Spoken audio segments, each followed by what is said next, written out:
Okay, hello everyone. I think we've just started. Welcome to this talk that I'm about to give. Thank you all for tuning in. So my name is Linn Boldt-Christmas, and I am an astrophysicist, and I work at the University of Uppsala, which is in Sweden. And my job is to study planets, specifically planets outside of our solar system. So today I'm going to talk to you guys about climates on other planets. Now, before you get too excited, I'm going to give a little preface to say that if you're expecting like sci-fi images where I'm going to reveal that secretly we found this planet with crazy purple trees or something, I'm really sorry because science is not that far ahead. We are making some amazing progress on studying how these climates exist. But we don't know as much as you might think, but we do also know maybe more than you might think. So today I'm going to focus on what we are actually able to do, what we've done so far, which I personally think is a much cooler thing. You know, I could tell you all these crazy stories about what we might think we find. But realistically, I think it's much cooler to show you something that is real. This is really what we're doing. So let's get into it. So my research is specifically on planets and exoplanets. I'll get to exoplanets later. And let's start really at step zero. What even are planets? You've maybe heard of planets. They are the big things in space. If you don't know what planets are, then you're going to be in for a very rocky ride because there's a lot more to learn about it.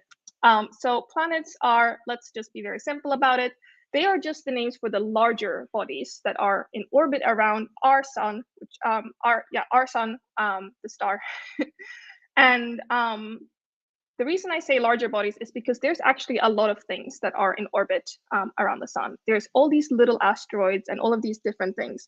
So the planets are just the largest ones that we have. And they're mostly made out of either stones like rocky surfaces, or they might be made out of gas. But the thing that I think is so cool about planets is that you do have a huge amount of variation in what planets can be made out of. Because if you look at these little asteroids, you know, they're mostly like inert rocks, ice, dust, stuff like that. And then on the other side of the spectrum, you have huge things like stars. But the thing is that stars, you know, they are relatively predictable. I'm not going to say boring, but we kind of know a lot about them because we know the mechanisms that drive them. We can say, you know, this star, it has a certain temperature and a certain age and stuff like that. And then we're able to draw some conclusions from that to be able to say something about what this star is like and how it works and stuff like that. But with planets, you can't really say that. There's not like one rule that says, oh, here is a kind of planet. That means it must be this old or have this kind of temperature, stuff like that. They are a lot more unpredictable in that sense because you can have rocky planets, gassy planets, you can have a combination, and there's a lot of things that are going on under the surface, literally and metaphorically. So if we look at the inner planets, these are the sort of terrestrial planets, the rocky planets in our solar system.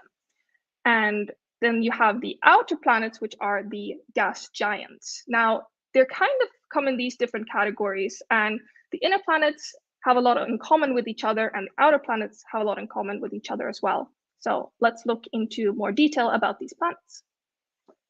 So the inner sort of rocky planets, the terrestrial planets, they have obviously a lot of differences between Mercury, Venus, Earth, and Mars. But they also have a lot in common. If you look at the kind of big picture, they all have a firm surface. They have a sort of crust with mantle, and we believe that they mostly have a sort of maybe molten lava type of core.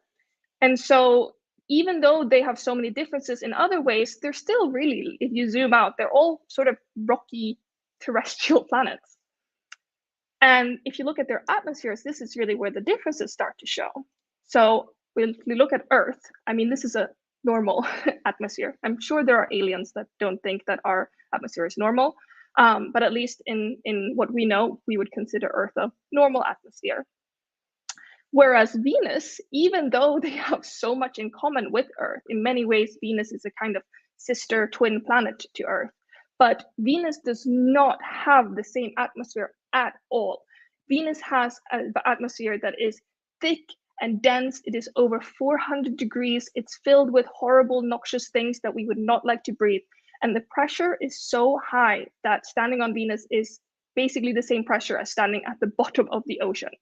So even though these planets have a lot in common, this does not mean that they have the same climate or the same atmosphere. And then you look at Mercury and Mars, they both have very thin atmospheres. They do not have the same kind of amount of atmosphere that Venus and Earth has. And Mercury, by the way, we've never even landed on Mercury. I think that's very cool. But what we do know about Mercury, we know because we have sent sort of satellites around it to study it. So if you look at these 4 inner planets that do have a lot in common in one way, they also have very different atmospheres. And their atmospheres also have a relatively wide range of different chemicals and gases. They have oxygen and nitrogen and carbon dioxide. So the composition of each of their atmospheres is not really the same. And this is very clear if you look at what is happening on the surface of Venus, Earth, and Mars. They are so similar in so many ways, but really, I think I know which one I would want to live out of these 3, and it's not Venus and it's not Mars. So there's a lot of changes that come just from looking at the atmosphere. If we then go to the other sort of set of siblings, the outer gas giants, this is Jupiter, Saturn, Uranus, and Neptune.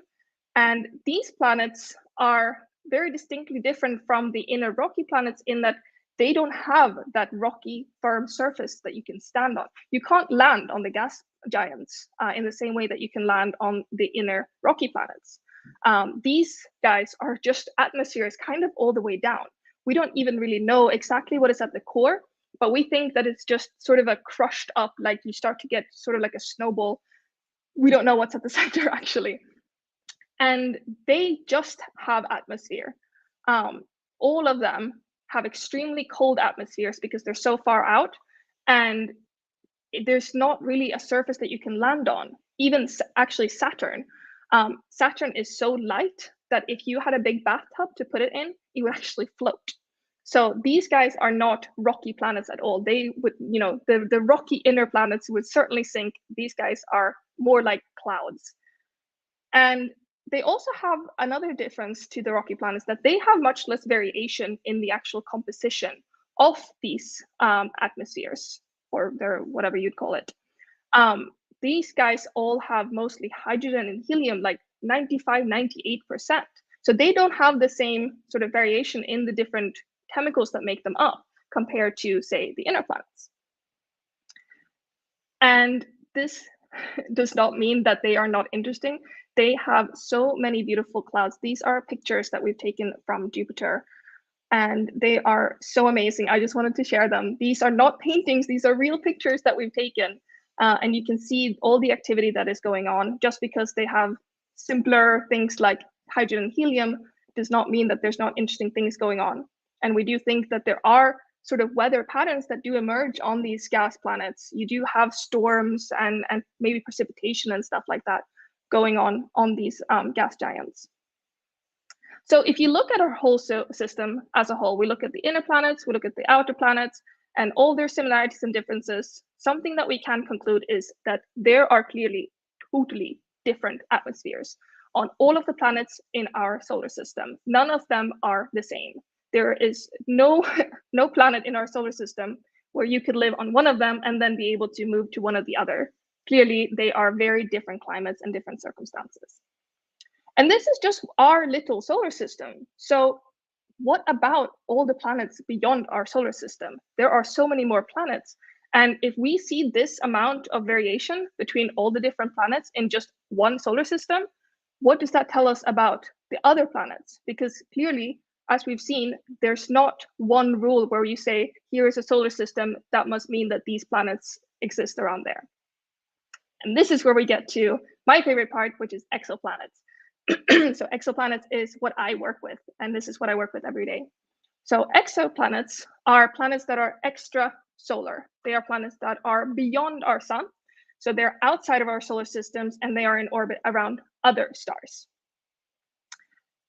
And just to put things into context, exoplanets is a relatively new thing. This is one of the many exoplanet catalogs that exist online. I went on it today and to get the latest numbers. So we have confirmed nearly 5,000 exoplanets at this point.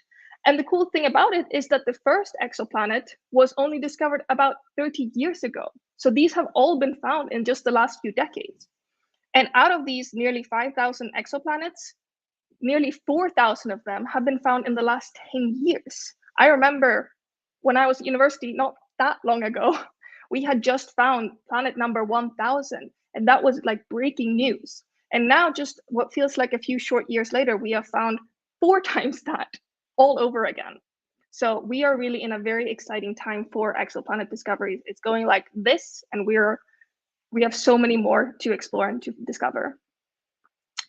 And if you look at all the exoplanets we found, what we're realizing is that clearly it's a diverse world out there. There are so many different types of planets. And what we found is that there are planets that are larger than the largest planets that we have in our solar system, Jupiter. They are smaller than the smallest one we have, Mercury. They have thick atmospheres, they have thin atmospheres, they have cold atmospheres, they have warm atmospheres, like a Dr. Seuss poem. There are so many different exoplanets. And the more we discover, the more we realize that there is really no prediction on what a planet should be like, because there is so much variation in the kind of things that are happening on a planet. But that's not really the question. We can find exoplanets all day long, but what does it mean? Because really the big question is, okay, so we found an exoplanet, what is it like on there? It's not just here are 5,000 or 5 million exoplanets, whatever, but we want to know what it's like to really be there. If you were born on this planet, let's say, or if you were to live there, what is it like to actually stand on the surface of a planet? And what would you see? What would you experience? And so there are a couple of questions that we want to ask ourselves when we want to study what it might be like on an exoplanet. And this is now really where we're getting to the future tense of exoplanet science. We're not really there yet, but these are some of the questions that we're starting to ask ourselves. So some questions might be, okay, how close is this planet to its sun? So if you imagine that the planet was really, really right up next to its own sun, then that would have an influence on the sort of temperature, right? And stars, as I mentioned, I said they're a little bit predictable, but they're not that predictable. They are also sort of alive in the sense where they do have activity going on. They're not just stationary balls of gas. They do have things like solar flares that they can release. They can be active in this sense and create solar storms. So if you have a planet that is very, very close to its host star, if it's a very active star, then that's probably going to impact how life is on that exoplanet, or what it's like on the surface. And then we have to ask, is there even an atmosphere at all to speak of in the first place? Because that's not guaranteed. Not every planet has an atmosphere. If you look at Mercury, for example, I mean, it has such a thin atmosphere, it's basically a non-existent. So it's not like there automatically is an atmosphere to study at all. And if there's no atmosphere, it's pretty boring, kind of like the moon. And then you want to ask, okay, so say that there is an atmosphere. What is the composition of that air on that planet? So on our planet, we have our air is made of things like nitrogen and oxygen and carbon dioxide, a bit of helium. And that chemical composition, that chemical makeup affects severely how our atmosphere behaves. And so if you have an atmosphere made of, I don't know, methane or chlorine or something like that, then that's going to have an impact on how that atmosphere behaves. And you want to ask things like, does it have pressure or a temperature? Because that will also be impacted by what chemicals are in the atmosphere. So, I mentioned that on Venus, for example, you have this crazy high pressure and this crazy high temperature. And how an atmosphere behaves in terms of pressure and temperature will also have a huge impact. And then you can start asking interesting questions like, okay, does it have clouds? Does it have storms, weather, or like rain maybe even? And that again will depend on the chemical composition and the pressure and temperature and things like that, how clouds might erupt, or if you get like maybe a haze or a smoke or something like that. And when you think about rain on our Earth, that's because there's water in our clouds and they condense. So what if there's like molten iron or something that rains? That would be pretty unpleasant. And you want to ask as well, what about the day and night length? Because on Earth, the day and night length comes from how fast our Earth is spinning around its own axis. And the seasons come from how the Earth is tilted towards or away from the sun. And so how the planet is moving in comparison to the star is also making a difference, because if you have a planet that rotates very slowly, then you might end up with something where you have one permanent day side and one permanent night side instead of this sort of day-night cycles that we have on Earth. And that will have a big effect on climate as well, right? Because then if you have one side that's always hot and one side that's always cold, how does that interact with the atmosphere? What will happen at the sort of boundary? Things like that. And if we're really getting into, 2040s, what we might be thinking at, we want to also think about things like, what if there is a liquid ocean of some sort, water or otherwise? Because on our planet, our oceans has a huge impact on our atmosphere and our climate. And with climate change that's happening on Earth, you've got the ice caps that are melting, and they release gases into the atmospheres, which will then have a knock-on effect. So things like that. So maybe one day we'll also be looking at the sort of eco ? Systems that will be happening, if there's an interface between the sort of soil and ocean boundaries, between if there was an ocean and a surface on this planet, hypothetical planet. And let's not forget that one planet can have several different climates. It's not like you just find a planet and say, oh, this one has loads of volcanoes, or oh, this one has loads of ice. You can have a huge variation, even just on one planet. We have icebergs on Earth, we have beautiful tropical beaches, we have gorgeous lush forests, and we have empty deserts. Where I'm sat in Sweden right now, we're currently having a snowstorm, and I guess it's not likely that every single person watching this will also be having a snowstorm at the same time at their house. So weather and climate can change hugely depending on where you are and at what time on a planet. So it's not either just a case of finding a climate and saying, okay, this is the climate of this planet. And there's also this thing where climate is not permanent. It's not a permanent fixture. Our climate is changing, and our climate has changed many times before. So it's not a case of saying this planet has a nice climate forever. And what you're looking at here, this picture, is an artist's representation of what Mars could have looked like once upon a time, because there is reason to believe that there may have been liquid water, oceans maybe even, flowing on Mars at one point in time. But clearly that's not the case now anymore. So Mars did not become permanently with a habitable climate, did it? So there's also this idea that you might want to be looking at what a planet looks like in the future as well as in the past. So clearly there are some things that we need to figure out. If we want to learn about what is happening on a planet, what its climate is doing, there are two main things we need to look at. Number one, we want to look at how the planet travels around its host star. This is the stuff I mentioned about how close is it, does it have seasons, does it have day and night, stuff like that. And secondly, we want to ask, what is the atmosphere made of chemically? Because once we know what kind of chemical species are in an atmosphere, then we can start thinking about what the pressure, temperature, clouds, all of that stuff that I mentioned. Fortunately, there is actually a method that can help us with both of these things. How gorgeous. We've got the transit method, which can help us both find exoplanets in the first place, study how they orbit around stars, and then study their atmospheres. So the transit method works like this. Let's say that this is a distant star several thousands of light years away that we're looking at. And it's got this planet in orbit around it, right? And so the planet comes around here, and right at this point here, what happens is that it starts to block out a little bit of light, right? Because as it comes here, it's now shielding this little part of the starlight. So it's actually doing a little bit of like an eclipse, right? And this section here is what we then call the transit. This is when the planet is coming across the face of the star, and it blocks out a little bit of light.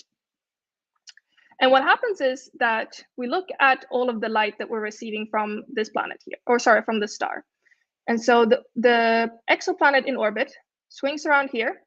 And before it gets here, we just get 100% of the light. We were receiving light from this star. And then bam, in comes the planet and starts to block some light. So the amount of light that we're receiving, it drops down and we get less light. for the period of time it takes for the planet to make a complete crossing across the face of the star. And then the planet comes out here, and up we go and back to the maximum amount of light that we're receiving, and things are back to normal. And what we can see then is that if we get 100% of the light usually, and then occasionally we get these dips, and then we get back to the normal light, and then we get a dip, and then we get a normal light, and then we get a dip, which, by the way, note that it's like 99.3%, so it's a very small amount of dip. But by seeing these regular dips in the light that we receive, we can figure out, okay, there is something that is happening regularly, where there is a planet that is regularly coming and blocking the face of the star. So these regular transits can then tell us that this is a planet, and we can work out how often the planet makes one complete orbit. And by looking at the amount of light that's blocked, we can figure something out about the size of the planet in comparison to the star. Because a planet around a large star will just have a little bit of a dip because it won't be blocking that much of the light. Whereas a smaller star or a larger planet will block a relatively larger amount. So you'll get a bigger dip of light. So here's an example of how this can help us when there is a multiple planetary system. So here comes the first planet. It's a fairly large planet. Bang, it blocks out some light, and then it's done. Great, now we know how long it takes for it to do that. Here comes another one. Here comes the first one, blocks a little bit less, and then another one which blocks a little bit more. So just by looking at this simple light curve, we can see how much light is blocked by each of the planets, which tells us something about how quickly they're orbiting, how large they are in comparison to the star, and all of these things. So great, now we know that. Now we know all the sort of orbital parameters that tells us about where the planet is in relation to its star. So now we want to move on to studying the atmospheres, right? And the transits can help us with this too. So if you think of, again, we have this host star with a planet orbiting around it, and here's the planet with a little bit of an atmosphere. So what happens is that you have light coming here that goes above and below the planet, because obviously the planet is relatively small, so there's not there is a lot of light that comes that isn't blocked by the planet. This is the normal starlight. It's not boring per se. It's useful for a lot of things, but in this case, it's just good old-fashioned regular starlight that we can receive even when we're not looking at a transit. Some of this light will be blocked simply because it will be hitting the planet and it won't reach us here on Earth with our fancy telescope. And this is the light blockage that gives us this transit dip that we looked at. Now, there is a small fraction of light that is neither above or below, nor is it blocked. It's in this perfect in-between where it goes through the atmosphere, right here. Now, of course, I've had to make this atmosphere hilariously enormous just to be able to show this, because this is just a tiny little bit of light that goes through this atmosphere. But it goes through it nonetheless. And this is why it's so special. Let's pretend that we're playing a game, right? And I have this big lamp, and I have these sort of plastic sheets, colored plastic sheets. And I'm going to put them in front of the light, and I'm going to turn on the lamp, which, because now the white light is going through this blue plastic sheet, it's shining a blue light, right? And then I ask you to look at the wall. You can't see me and my lamp. You can't see what sheet I'm holding up. You can only see this light that's on the wall. And then I ask you, what color sheet do you think I'm holding up? You're going to be able to guess pretty quickly that it's a blue sheet because there's blue light on the wall. And then I'm like, okay, well, what about now? And I change to a red light. And you're going to be like, this is the worst game ever. Of course, this is red. I can see the red light. It's going through the red sheet. Pretty straightforward. Now, this is kind of the logic that we're following here. And I'm giving a very broad analogy. There's a lot of asterisks to how this really works. But just to paint a very basic picture, this is kind of what happens, because the light goes through the planet, right? And in doing so, you can say it gets dyed. It has an imprint of this atmosphere and its unique composition onto this light. Because in the same way that the light that goes through the red or blue plastic sheet becomes a different color upon exiting it, the light that goes through the atmosphere becomes a different color in a sense. And what happens is that we take this light and we collect it in this mirror that we have inside of our telescope. And that gets reflected onto a grating, which is a thing that we use to split up light into all of its component colors. Because as you maybe know, white light is combined of all the different colors of the rainbow compiled into one ray. And so you are able to split that up. And if you do that, you're able to see all the different colors that make it up. And this light that's coming here, it's not exactly white. So it's not exactly every color. And what we do is that we measure how much of each color is in this light, because we know what effect different chemicals and atoms in an atmosphere have on this light. So we are able to then look at the total amount of light of each different color. And we might say, oh, there's a little bit less green light in this case. There's a little bit more blue. And maybe we know that helium takes away green light. So if we see less green light, we can say it must have passed through helium. This is the very big picture kind of analogy for how this works. But if you're feeling brave, we're now going to go into a little bit more of an accurate description of how this actually happens. This is now the big kid science. So hold on to your hat. If you're following still, congratulations, because this is now basically quantum mechanics. So this is called spectroscopy. The idea that you can see an imprint on a light that has passed through something, and to be able to deduce what that medium is made out of chemically. This is called spectroscopy.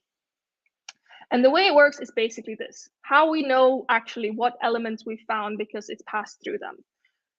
It's through a very special relationship that exists between electrons and light. Now, some of you maybe know that atoms look roughly like this. You have protons and neutrons in the middle, and then you have all of these electrons around them. I've purposely chosen one here, gold, that has a lot of electrons. Not every, I mean, you might have seen in like a textbook, it's usually more like a hydrogen or a helium that has like 1 or 2. But gold, for example, has 79 electrons, because that's how many protons are in the middle. And these numbers here is the way that these 79 electrons are configured, how they are placed in all of these electron shells.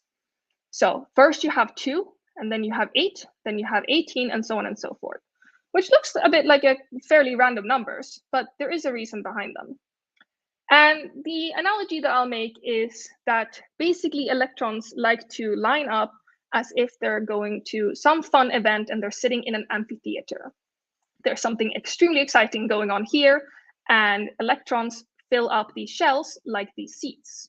So you imagine that if you want to come here, you want to get the front row seats. Those are the best seats. You don't have to go up this boring staircase to get to them. They're right there, right up front. Very nice and easily accessible, great seats. If you come a little bit later, then maybe you have to get these medium seats that are kind of fine. You have to go up these stairs a little bit, but it's okay. And then really, if you're very late, you get these garbage seats right at the back, and they're totally rubbish, and you don't really like them. You have to go all the way up the stairs, and you don't really see anything, and it's not great. And this is kind of how the electrons decide how to sit in the shells around the center, the nucleus of the atom. They start off at the inner seat. These 2 electrons have the best seats in the house. They love these seats. And they fill up all the other shells from the inside out. They go from the inner to the outer, because similarly, they like these seats, these places in the mid, right at the center, because you need to use less energy to get to them. They are more comfortable in that way. And so these are things that we call the shells, or the different levels where the electrons sit. So if we take then a slightly simpler atom than gold, we look at a lithium atom, which has 3 protons and 3 neutrons and 3 electrons around it. So these 2 electrons got lucky. They got the best seats in the house. And then this guy over here, not as good, but it's not that bad. Now, what's happening here is that we see the arrival of a little bit of light. This is a photon, 1 bit of light. And this bit of light has a certain amount of energy. with it. And that energy is what contributes its color, the wavelength of the light, right? So here it comes, and it strikes our atom. And what happens is that this electron here gets a little energy boost, and it gets to graduate to a higher level because now it has the energy to go to those higher states. It gets to go up the stairs. It has the energy to do that. So it's able to get to the higher level. And a very cute word, we say that the electron is excited. It is so excited to be at this higher energy level because it has more energy. Great times. Except this does not last very long. It lasts for less than fractions of a second. And the electron drops back down, and in doing so releases a photon with this amount of energy corresponding to the first wavelength that it had here. If you're following still, very good. This is now quantum mechanics, really, that we're talking about. So what does this mean? Well, the take-home message here is that every atom or molecule has this unique types of levels that the electrons can jump between. Here we see the lithium, and it only has these 3 electrons, but the gold one we saw had 79 different electrons. So obviously there were more sort of levels that the electrons can jump around with, right? And the thing is that this photon that arrives here, it has a certain amount of energy. And these jumps will only happen if the amount of energy received from the photon it swallowed corresponds to the amount of energy that is needed to jump up. If this photon did not have enough energy to get this electron to be excited, it wouldn't be excited. It would just go right through it. And so because it depends on which levels exist, different types of wavelengths can be absorbed by different types of atoms or molecules. It's not all the same. So the energy wavelength, the color of light that can be absorbed by a lithium atom is different from, say, a gold atom, right? And so what is actually happening with this light that is coming and passing through the atmosphere? If it is, in this case, say a lithium atom that is there, then this color of light will interact with this lithium atom. And then when this photon gets absorbed, it can either be re-emitted in a different direction, or it might be a different kind of wavelength because it might be jumping between levels in different stages. So the only light that actually survives crossing this, in this case, lithium atom, will be light that does not interact with this particular atom. So all of this light comes from the star, but the only light that actually comes through on the other side into our telescope is light that will not be interacting with this. So what happens is that we see all the total light, but depending on the gas or the chemicals or the species that the light pass through, some of it will get absorbed in this way. So if we look at this light and we see, okay, this color got absorbed, this color got absorbed, this one, and then this one, and then this one, and we know that this is what the colors that hydrogen absorbs, then we know that the hydrogen was responsible for this. And then we know that the thing that this light passed through was indeed hydrogen. And obviously, the reason that we want to find out that or what the different chemicals and species in an atmosphere even are is because it makes such an impact on what the atmosphere looks like. Here are some pictures from closer to home. So this is during the beginning of the COVID pandemic, when we saw dramatic drops in pollution almost overnight as travel ceased. And we can see that the kind of difference that the presence of species in an atmosphere makes is enormous. And this is just almost kind of visually. Now imagine that you have the difference between having oxygen in your atmosphere and methane and carbon dioxide and all of these different things. It makes a huge difference on how an atmosphere looks like and what it's doing. And this, of course, makes then a huge impact on how the climate evolves. So if you compare Earth and Venus, then you've got 2 planets that are really not that dissimilar. You've got this rocky crust that we talked about, and they're quite similar in size, quite similar in their distance from the sun, but wildly different climates. And it's ultimately down to what is in its atmosphere and how the light interacts with it. And so on Venus, we have this horrible greenhouse runaway effect that fortunately does not yet exist on Earth. And so in Venus's case, it's trapping the light that's coming from the sun. And that's why Venus has such a enormously hot atmosphere and such a hot climate. And we can figure out that these things are happening because we know what species are in its atmosphere. And now really, if we're thinking way into the future, because we know if we think way into the future about what could be happening on these different planets. So we know approximately what to expect from a so-called normal planet atmosphere. We know a lot of the processes that govern interactions in our atmosphere on Earth. We know that there is a relationship between the ocean and the soils and the rocks, and we know kind of what kind of species in a planet atmosphere are to be expected.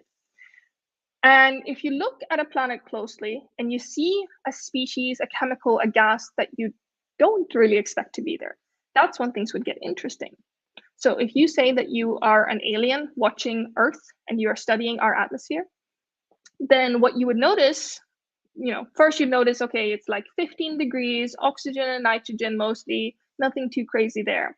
But if you looked at our atmosphere, you would notice that there is one chemical that has a surprisingly high concentration, and that's methane. Methane, you would notice, as an alien observing our planet, does not really have a reason to be made or to exist in the quantities that it does. And as we talked about with the fact that climates can change too, there's some species that we could expect to be there, but then we would assume that they would disappear after some time. So an alien looking at us would say, okay, well, there's quite a lot of methane in this atmosphere. And what you would eventually maybe deduce is that there must be something creating the methane, maintaining the levels of methane that we see. And in the case of our Earth, it's us. It's us and all the cows and all of these things. They are producing methane as a bio effect of us being alive on our planet. So there are some sort of gases like this that we would call biosignatures, that if we were able to spot them on a distant planet, then we would be able to say, okay, something is probably making this. And that is the point where you would go from looking at astrochemistry, which is a very active and thriving field, to astrobiology, which is the more recent development, let's say. So fingers crossed that we start to find some interesting signatures. And that's everything from me. Thank you so much for listening. I'm open to take any questions.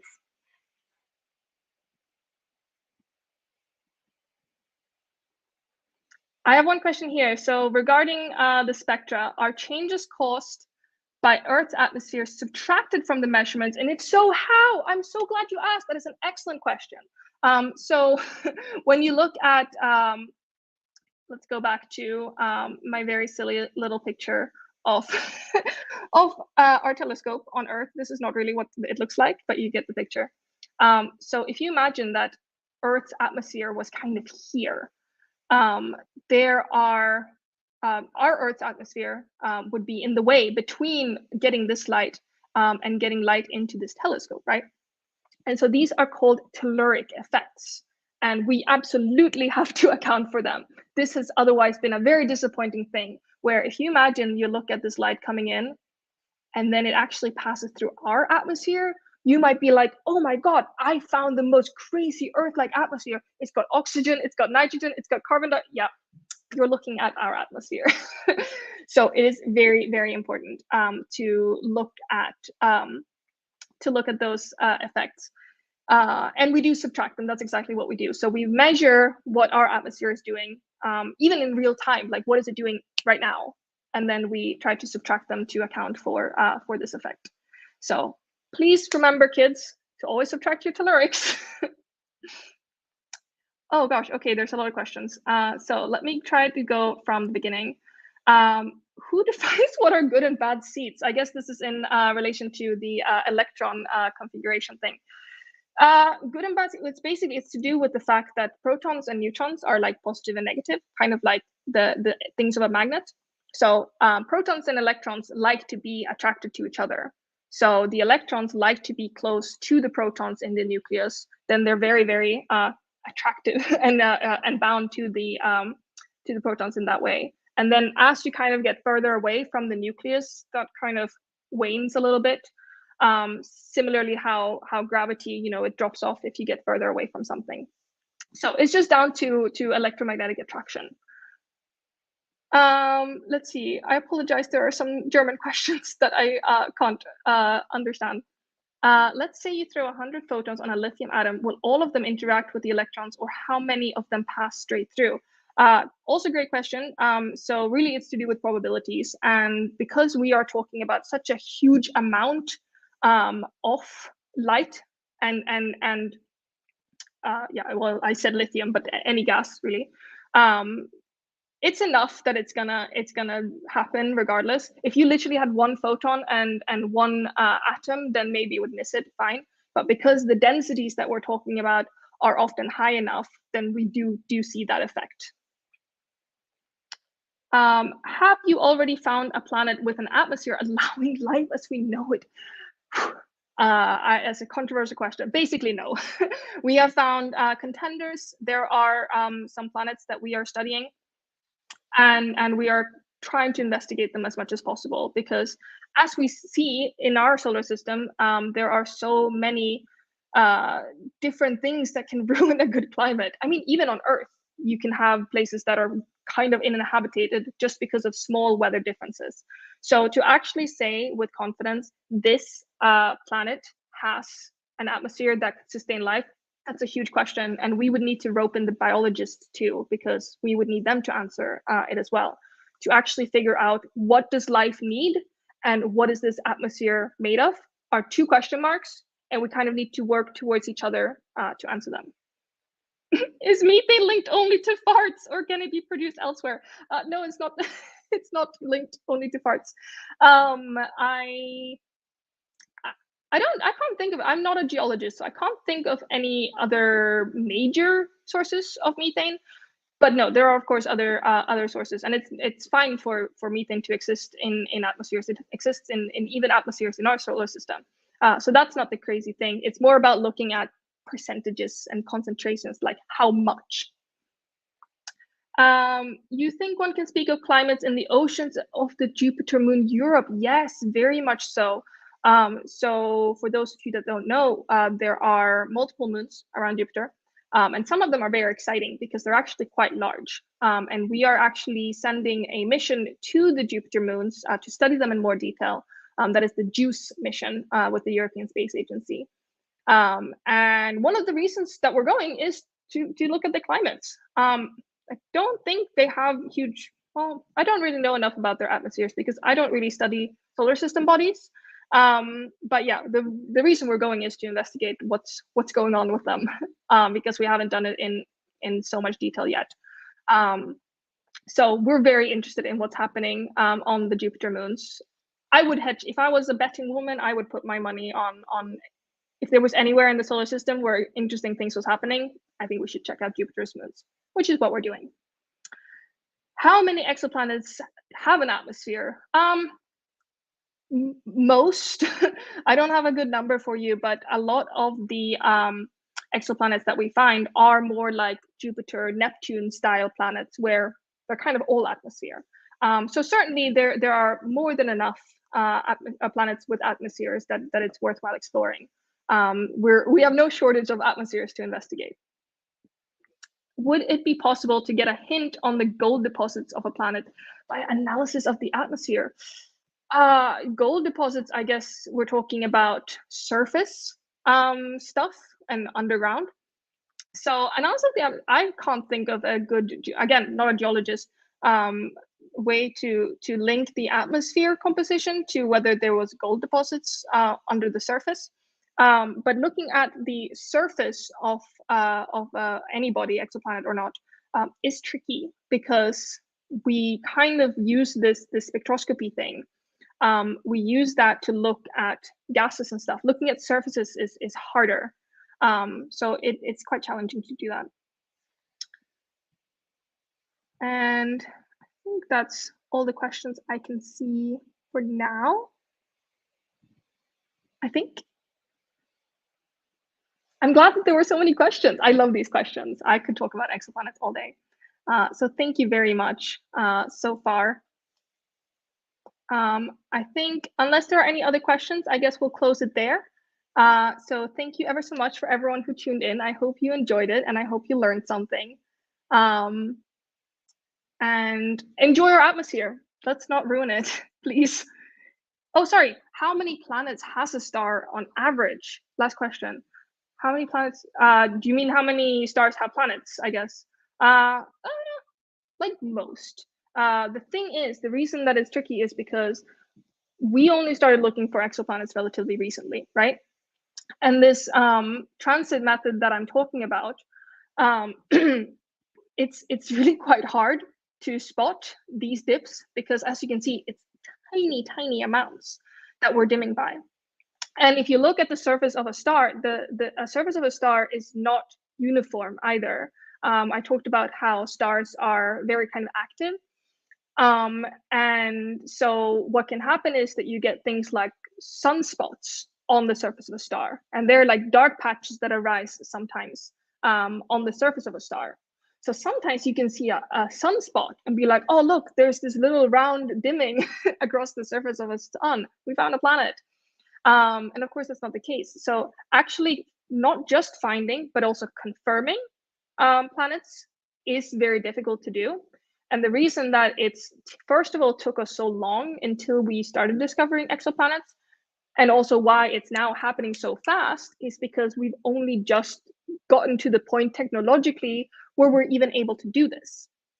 So the planets that we found so far are all kind of in our solar system, more or less, and I would love for us to have infinite telescopes and infinite times and infinite resources to look at every star around us. But we're not there yet. There's only so much money to go around in the universe. So we have found a shocking amount of stars that do have planets. And that leads us to think that planets are very common around stars. But we don't know for sure that every star has a planet. Every star has a planet or not. Maybe there's a fluke that our region has more than other galaxies, who knows. But certainly it's very interesting that we found this much, and also interesting that we find so many systems. It's not like one star, one planet, one star, one planet, but there are many solar systems that we find that you have one star with multiple planets around it.